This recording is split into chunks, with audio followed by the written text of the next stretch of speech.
What's going on, guys? It's Steve. Before this video starts, I would like to tell you guys that a story of me getting robbed at gunpoint has just been uploaded on my other channel, so go check that out. Hope you guys enjoyed this video. Thank you guys for your support. Enjoy.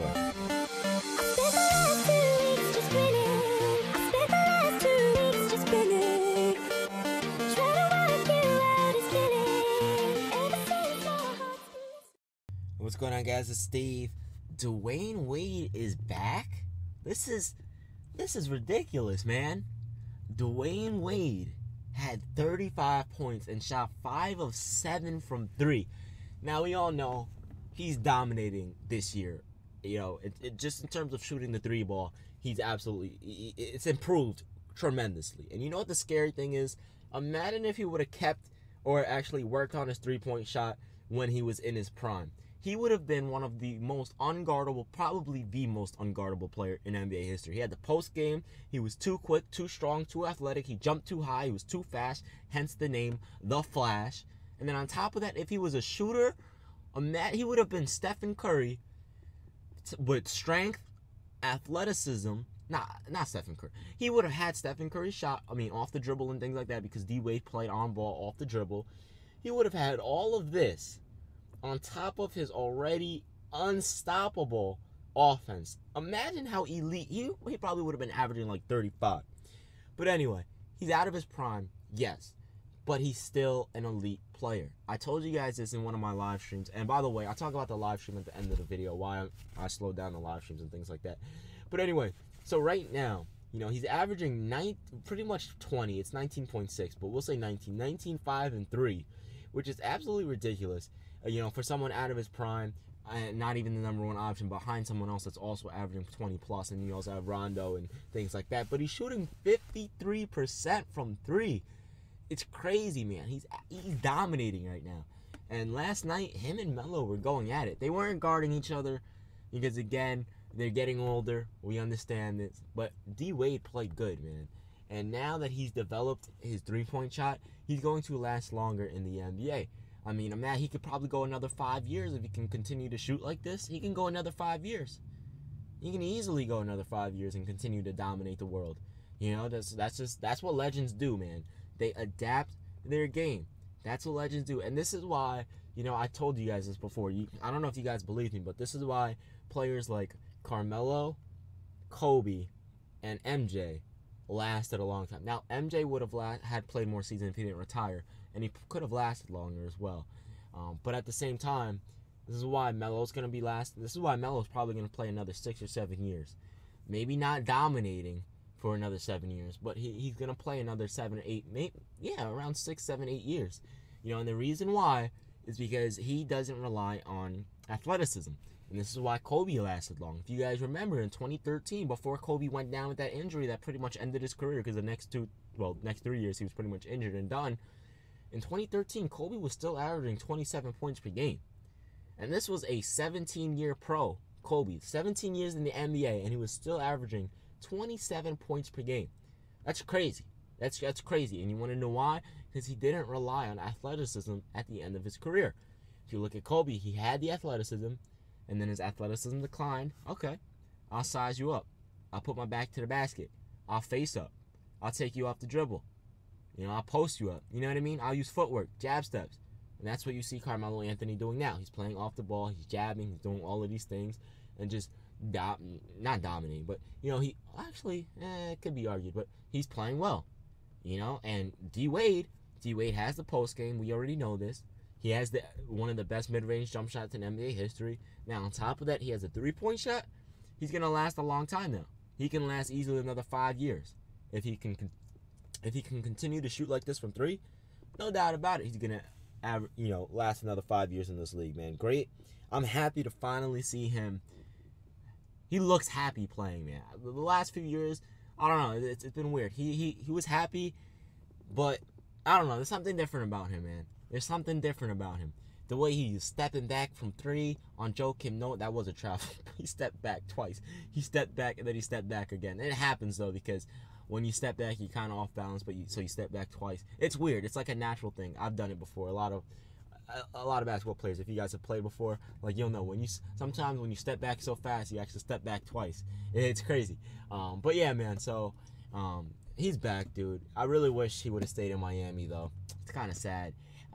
Seeing him in a Bulls jersey, I'm still not used to it, but I'm sure he's happy in Chicago doing his thing. And plus, he was a Chicago Bull fan and a Michael Jordan fan growing up, so there's that. Anyway, so let's keep on the New York Knicks versus Chicago Bulls. So the New York Knicks beat the Chicago Bulls.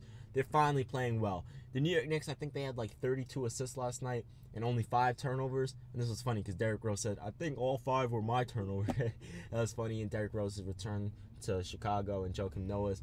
And they actually got cheers.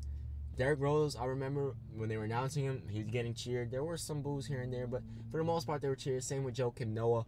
When Derrick Rose was on the free throw line, mostly cheers. Joakim Noah cheers as well. And they got standing ovations at the end when the game was over. So that was good. I'm glad that the city of Chicago paid their respect to Derrick Rose, because he would have been something special if it weren't for injury, man. And that's why injury is so scary, dude.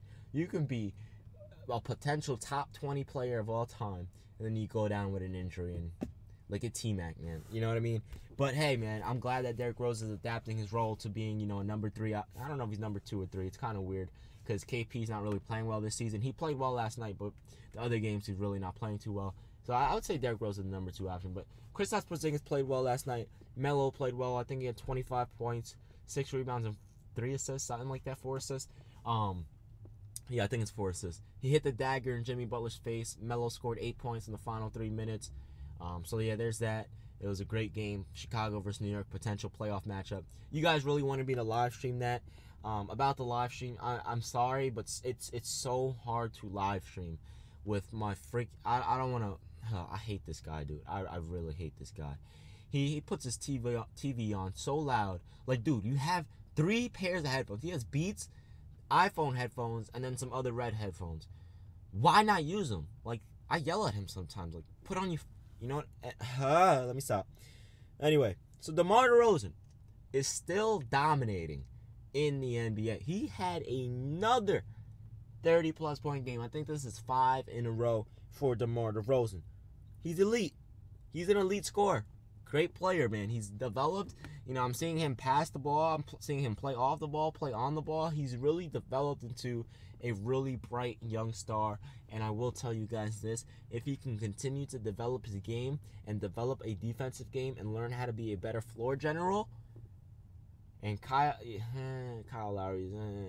But if DeMar DeRozan can do that, and the Raptors can continue to build and bring good role players around him, some defenders, big men, and shooters, you don't need a point guard with him. You have Kyle Lowry.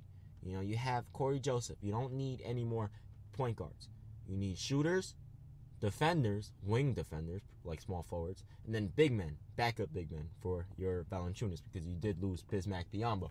If you can get that, I guarantee you, man, that Toronto team is going to be deadly. Probably not a championship contender with the Cavs and the Warriors, but they're going to be scary.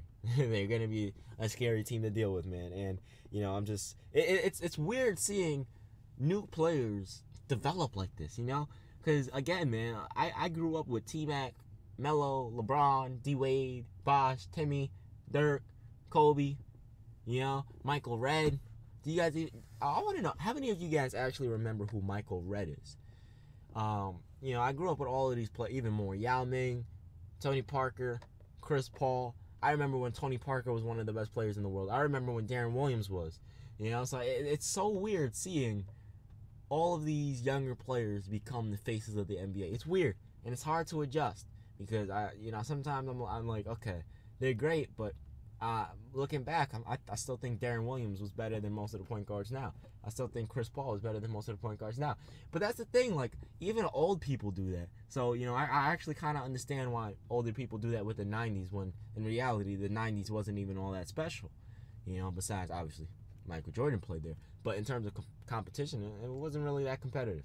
You have the expansion teams and things like that. So, that's crazy, man. So when things like that happen, it's just like, whoa, okay, I see the other side of the spectrum now. But yeah, man, I don't know, dude. D-Wade is back. He has his 3-point shot back. He's looking good.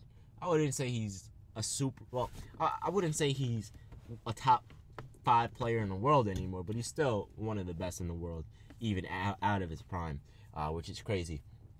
Because he's elite defensively, offensively. And I know damn well in the playoffs, we already know what's going to happen because we know what happened last year. That stupid Charlotte fan was talking trash to him, and what happened? D-Wade took over. Was knocking down threes like it's nothing, and ones like it's nothing, taking over. That's D-Wade. That's why I love watching D-Wade, dude.